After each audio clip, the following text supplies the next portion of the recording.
Hello and welcome. Today we begin with the war in Sudan between the paramilitary Rapid Support Forces and the Sudanese army, which is escalating despite peace talks. According to the latest reports and witness accounts, the RSF has shifted its focus eastwards towards Kordofan after isolating its grip, consolidating its grip and battering the last stronghold of the army in the region. El-Fasher, with this, the RSF and the army's drone strikes and new deployments of troops and weapons have escalated in Kordofan. It is a region comprising 3 states that serves as a link between the RSF's western Darfur strongholds and the eastern Sudanese states held by the army. The RSF has seized the town of Bara in North Kordofan after the army recaptured it 2 months earlier. The town is also a strategic link between Darfur and central Sudan. The violence in Bara is echoing the reports from El-Fasher. Survivors who escaped from the town have gut-wrenching stories to tell. My father was in the house. These people entered the house and he started to resist them. He resisted them almost from inside the house until the house's street door. He was shot in front of the door, in his leg. He bled until he died. I was hearing all of this, but I could do nothing. We were sitting in our neighbor's house. We were youth, 8 or 9 people. These people came in, they told us, you celebrated with the army and Al-Burhan, we have to kill you all. They took the phones, money, everything. The RSF started moving towards Kordofan at the same time as it took El-Fasher in late October. According to the International Organization for Migration, the violence in Kordofan has already displaced thousands. He stayed with the people outside, sat with 2 people of us, the elderly ones. He sat with them and he agreed with them on a payment of a certain amount of money to get us out of Bara. They gave him the money, he walked in front of us, and we followed behind, until we got out of Bara. The recent reports of escalating violence came after the RSF accepted the Trump administration's ceasefire proposal. However, the Sudanese army has not agreed to the peace deal, which could enable much-needed humanitarian aid deliveries in the affected parts of the war-torn nation. The peace efforts by the US, Egypt, the UAE and Saudi Arabia followed an international outcry over reports of humanitarian crises in El-Fasher, owing to mass violence involving killings and rapes. The war in Sudan erupted out of a power struggle, and the conflict, which has been raging for more than 2.5 years, seems far from abating, despite the peace efforts. It has caused ethnically charged bloodletting, widespread destruction and mass displacement, triggering the world's worst humanitarian crisis and raising fears of splitting Sudan. For more on this, we have with us Musa Madunge, who is an international affairs expert from Johannesburg in South Africa. Thank you for joining us. Thank you so much for having me.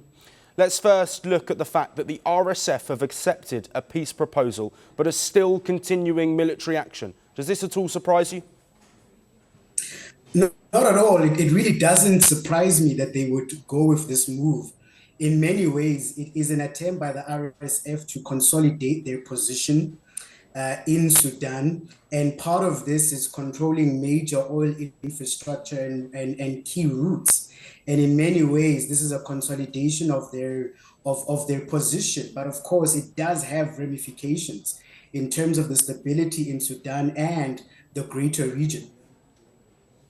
Yes, and the Sudanese army, after losing El-Fasher, appear intent on continuing the fight against the RSF. Why do you think they haven't agreed to the peace deal? Well, look, part of it is, some of the preconditions, according to them, have not been met. So, for example, the army demands full withdrawal. The army demands full a full RSF withdrawal from civilian areas and complete disarmament. They have stated that they'll only agree once these conditions have been fulfilled. Of course, there is also the issue of distrust, which is perhaps based on a certain level of experience here, when you consider the fact that prior ceasefires were consistently violated by the RSF, reinforcing the army's aversion to trusting a new one. So in many ways, both sides, there's a lack of trust at this particular moment. And then thirdly, I would argue that there's a momentum on the battlefield. If you think about the fact that they've been buoyed by recent successes, e.g. the retaking of parts of Khartoum and other central states, the army believes continuing the fight could lead to a decisive victory. And of course, then there's the issue of security and sovereignty, which remains a very fundamental and key part about ensuring that in many ways that without the RSF disarmament and accountability, there cannot be a certainty of security. That is their view. But of course, if the pursuit is peace, then there has to be a certain level of element of compromise between both sides. And I think at this point, we haven't reached that. Absolutely. And Musa, of course, we know these four nations that we've listed earlier, the UAE, Egypt, the US as well among them. We know they've been working to try and find a ceasefire deal. But do you think there needs to be more done by the African continent and other international players to limit the impacts on civilians that we've seen since April 2023? Well, look, absolutely. Greater intervention is urgently needed. I think it's quite key that African countries do play a greater role, learning, of course, from prior mistakes when certain interventions from African countries happened. For example, let's think of the case of Libya, that African countries were hindered from playing a role. In this case, I think Africa needs to assert both its agency and its sovereignty in terms of these matters. And it's key that we find African solutions to these African problems. But what is key here, I would say, is that there needs to be a scaling up of humanitarian corridors and protection measures. We know that there's a dire humanitarian crisis happening in that country that is also impacting the humanitarian situation in that region. And so more needs to be done by both regional partners and the African Union in order to ensure the security and the safety and the effectiveness of humanitarian corridors that will ensure that key medical and food supplies are reaching the people who are most in need at this point. And then secondly, we need to see an imposing of some sort of arms embargo. UN experts, for example, have been recommending an international arms embargo to disrupt the external support fueling the conflict. And part of that is getting, external players like the UAE to also agree on these measures as well. And so it is key here, lastly, if I would say that there needs to be a strengthening of AU and regional diplomacy. The AU, the IGAD and ECOWAS should lead a mediation backed by credible incentives, including post-conflict security frameworks and transactional governance structures. Secondly, we need to see regional partners, calling and ensuring for compliance with human rights obligations and the protection of humanitarian staff.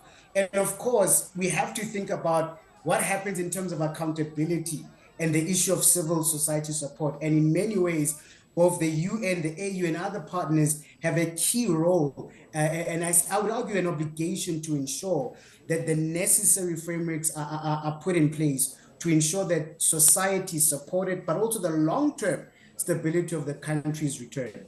Yes, absolutely. Of course, expanding battlefields, but optimism, a small window of optimism over ending this conflict. Musa, thank you ever so much for your time and your insights. Thank you so much for having me. Want the facts? The latest developments? News that gets straight to the point. Well, we've got all three just for you. This is Firstpost Live, a brand new show, your window into what really matters. Don't miss it.